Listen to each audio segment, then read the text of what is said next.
What is up, winning team? So we are back again in 1 Samuel, and now we're in chapter 18, where David has just defeated Goliath. Saul's like, who's this guy? Who's his father? How's this happening?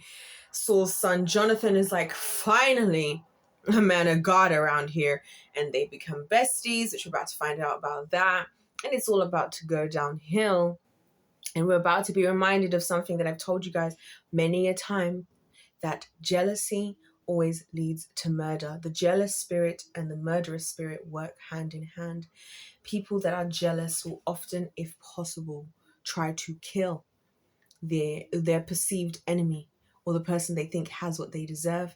Hence why Cain killed Abel, and hence why the Pharisees killed Christ. And we're about to see yet another example of that here in 1 Samuel 18. So please head there in your Bibles. And also, if you want to hear the rest of what we've been doing in this whole journey between Saul to David, check out the other videos in the playlist linked below. But other than that, you all, let us get stuck in and let us get cracking, because this is about to get so interesting. So we've just done the whole fight, yada, yada, yada. Verse 18. As soon as he had finished speaking to Saul, the soul of Jonathan was knit to the soul of David, and Jonathan loved him as his own soul. So this is the first soul tie.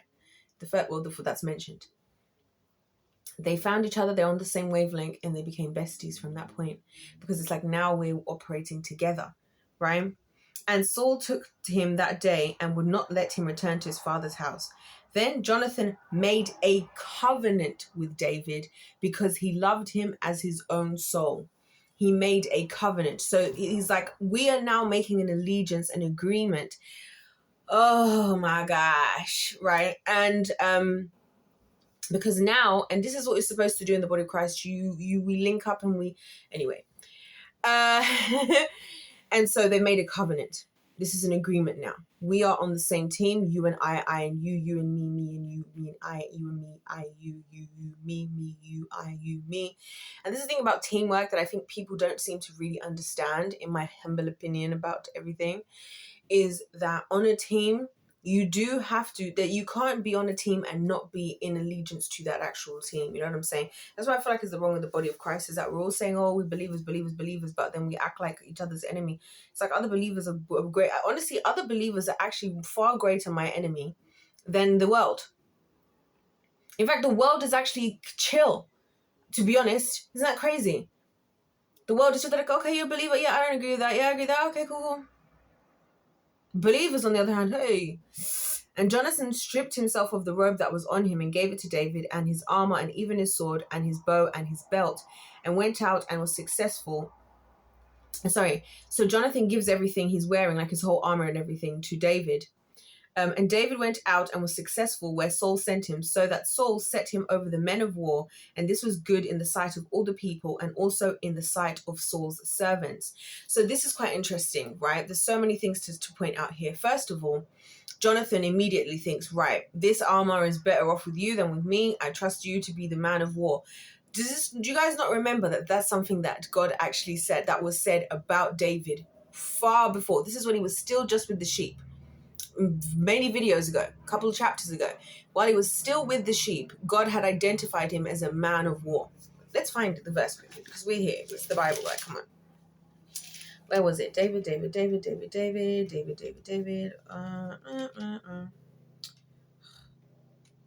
Where is it? It's got to be here somewhere. Anointed him in the spirit. I can't find it, but we did read it, where it was like he's a man of valor, he's a man of this. That's what God had said about him. Anyway, guys, I can't remember where it was. Maybe I'm not going back far enough. Nevertheless, yeah, if you've been watching the whole thing, you'll remember it anyway. It's somewhere here in these chapters. Why can't I just easily... Hold on a minute. Let me try and find it.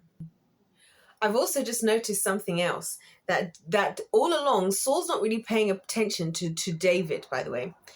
Because anyway, one of the young men answered, behold, I have seen. So this is in 1 Samuel 16 verse 18. And so this is when Saul's looking for somebody to play the lyre. One of his own people says, one of the young men answered, behold, I have seen a son of Jesse the Bethlehemite who is skillful in playing, a man of valor, a man of war, prudent in speech, and a man of good presence, and the Lord is with him. So that's quite interesting. And also it's interesting because David, the reason why Solomon goes on to build the temple, right? And can I just say that David, for me, was one of the greatest examples as an actual parent in the Bible, I'd just like to say, which we'll get into that in another day. Because David was born in a time of war, whereas, so he didn't have time to build the temple at that time. That's why he flew to Solomon, and that's why Solomon's the one who built the temple. Albeit, unlike the adult population of today, David had made sure that Solomon had everything he needed, everything to build it, all the gold he would need and whatever's, the blueprint, exactly how to do it. So all Solomon had to do was just do it. That's why I respect David. I have so much respect for David. Nevertheless. So yeah, we knew he was a man of war. So that was the first thing I wanted to mention. So that now he's being set over men of war. How do we know if he was a man of war before? Well, the Lord obviously knew, and it was his character. And also, isn't it interesting how David, who's not been a fighter, is just now all of a sudden out there in the battle, which is another encouragement for us all to say that just because you haven't been doing something for a long time, and just because you might be new or whatever, God says you're going to do something. If God's decided it's going to be done, you don't need to worry about how it's going to be done, because he's going to make you capable of doing it. Because as we're going to see next, this is about to come up to one of my favorite things. As they were coming home, so this is now back in 1 Samuel 18 and we're in verse 6. As they were coming home, when David returned from striking down the Philistine, the women came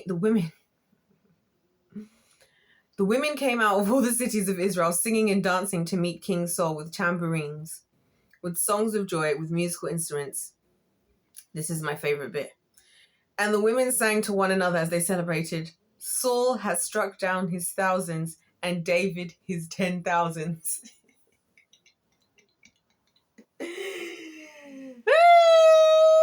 Oh my gosh, I just love that. Because imagine that actually happening. Like, imagine Saul. Oh my gosh, and I would have been right up in there with them women. They're coming back from battle, you know what I mean, with all their battle wounds and all this and whatever. And obviously Saul's king was used to being expired. People like, yeah, and whatever, like worshipping him, the jury of the sheeple. But guess what? The jury of the sheeple's been swayed by the Lord all of a sudden because David took down Goliath. And now he's known as a man of war. All of a sudden, who was once just a shepherd over there, right? Wasn't even known, wasn't even brought to the table when they were choosing, wasn't even chosen by anybody other than the Lord, and definitely not by the jury of the sheeple, is now having the jury of the sheeple singing his name, talking about Saul, and Saul killed 1,000 and David 10,000. The women singing, tambourines playing, doing a little shakety shake shake. I just love this part. Because I just imagine being Saul. Oh, his ego would have just been, don't care. And Saul was very angry, and this saying displeased him. He said, they have ascribed to David 10,000s, and to me they have ascribed thousands, and what more can he have but the kingdom? And Saul kept an eye on David from that day on. So it took this long for now David to be acknowledged as Saul's actual enemy. That's what I'm saying. I said in the other video, I was like, Saul unknowingly hired his enemy, right? Because now the thing is, and this is why God is genius and why we should trust the way the Lord does things. If David had gone to Saul and be like, the Lord told me I should be king and make me king, that would have gone bad. He would have just been dead, probably before even the Goliath showdown went down. But because David's obedience to the Lord, Samuel's obedience to the Lord, Jonathan's obedience to the Lord, all these individual people being obedient to the Lord, now David's in a position where Saul can't just get rid of David, because now the people are going to be like, how are you going to get rid of this guy? You said that whoever kills, again, so I'm saying, be careful what you say. You're going to be held accountable for what you said. It's like the Philistines. You said that the person who can take down this Goliath gets all these different things. You're going to have to do that. And also now this person that you've hired, that you asked for, right? You were like, oh yeah, who do this, whatever. Which again, isn't it interesting that he didn't know whose son is this, whose father is this? When this is the same guy who's been playing the liar for him. So that just says to me almost that Saul is so self-obsessed. He didn't even notice that David was even there potentially, which is actually insane to think about.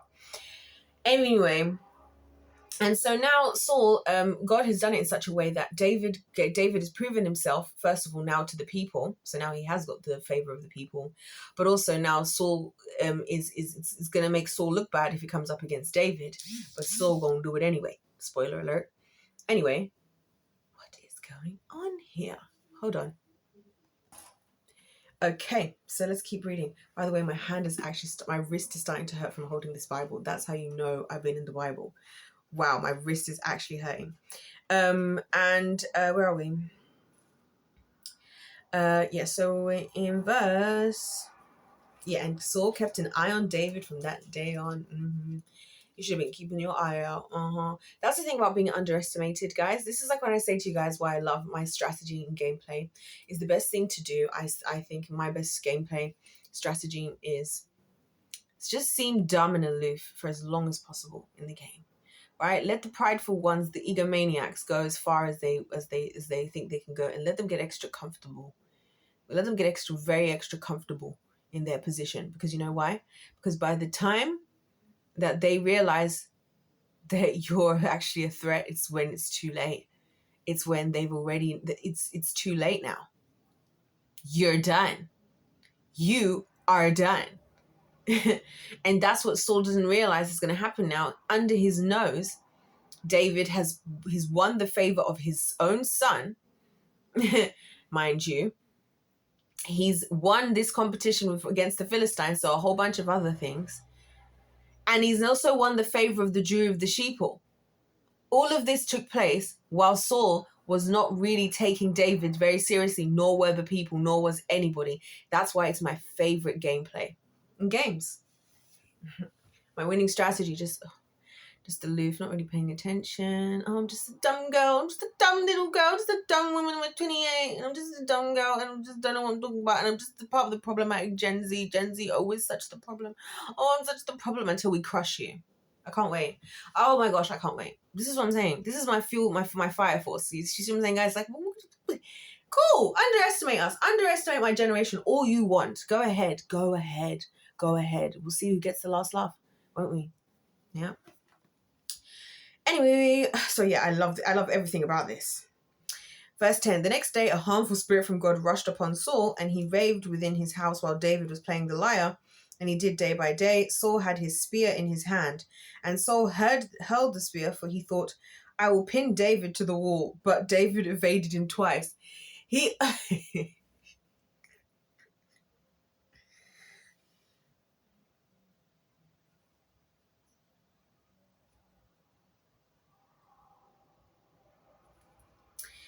Saul was afraid of David because the Lord was with him, but he departed from Saul. So Saul removed him from his presence and made him a commander of 1,000.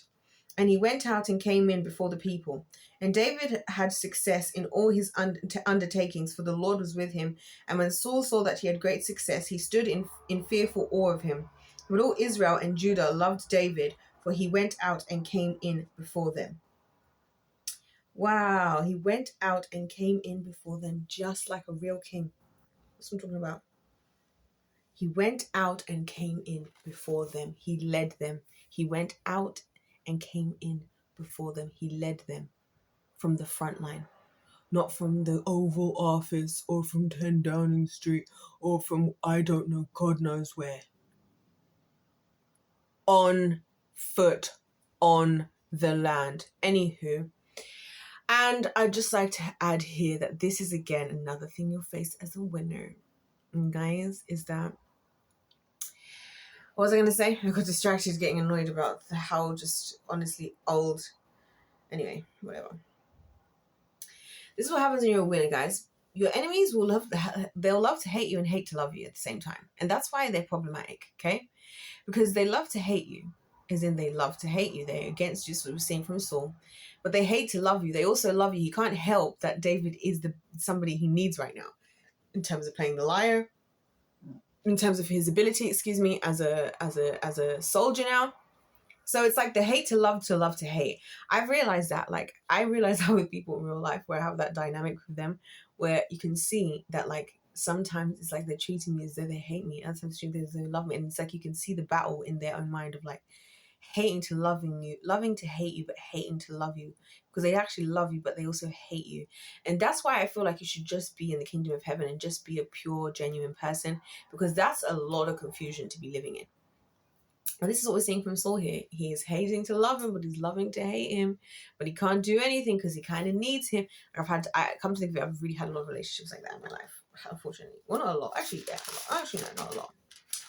But specific and important ones. Look at me. I don't know why, but I have some post-it note on my next thing. We'll see what that's all about. But anyways, we're going to leave this here for now. Because we're now going to get into... David's about to marry Saul's daughter.